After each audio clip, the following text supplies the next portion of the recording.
What's going on, guys? Shane here. Vince The Anomaly. And today we're going to talk about how to make your opponent legally blind. We're going to talk about how to blind your opponent so that you can land some strikes. Let's take a look.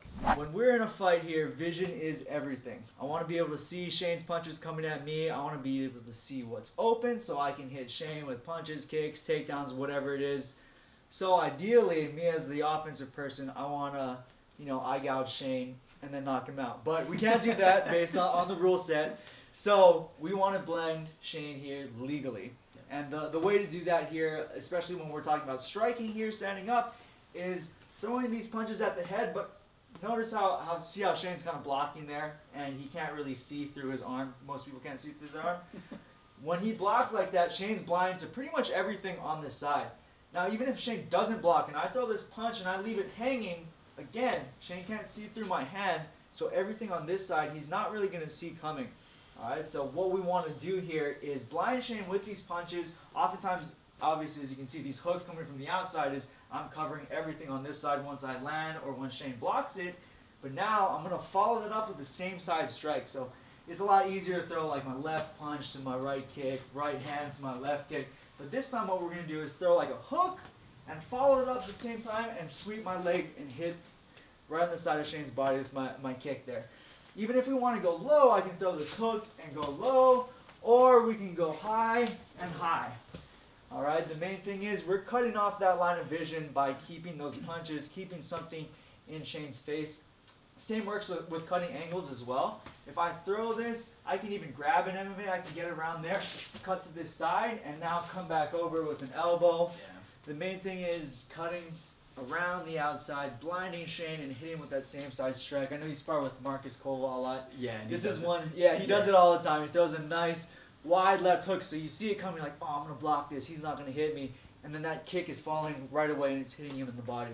You talked about that, exaggerating the punch on purpose to get them to false hope that they're going to block the punch, but really you're setting up the next strike. Exactly. And there's also something you talked about last week with using the jab to blind them so you can bring your foot up. Yep. And that was one way I was taught to land the teep more, was to blind them with the jab, then throw the lead teep. So I leave the jab in their face.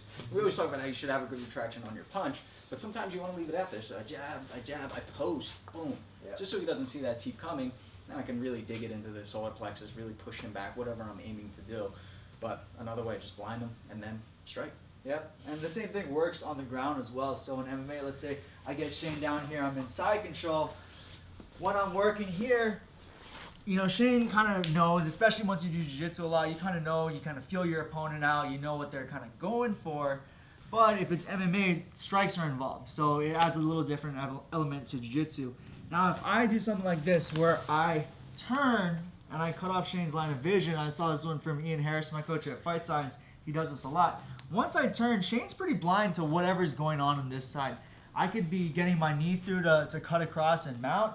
I can start blasting Shane in the stomach, and he's going to get really uncomfortable, not just from the shots, but he's going to be uncomfortable because he can't see and he doesn't know what's going on over there. I don't know when to brace for the shot, right? Everyone knows when you get hit in the stomach, you're supposed to exhale and tighten up the abs. But if I'm just tensing up my abs the whole time, I'm wasting energy doing that. Yeah. I don't know when the punch is coming. Yeah, that's a good point to make. So oftentimes the first time you do this to someone, they don't know that a punch is coming. They're thinking, okay, I'm in jiu-jitsu mode. Yeah. He's going to try to mount. I'm just going to frame.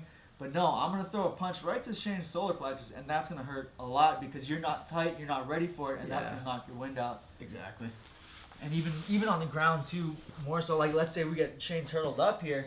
If I'm stuffing the head down and I get to my feet and I'm punching, again, Shane's blind because his head is right on the ground, or if he turns his head sideways, whatever it is, he doesn't know what's going on this side. I can be working around and move to his back.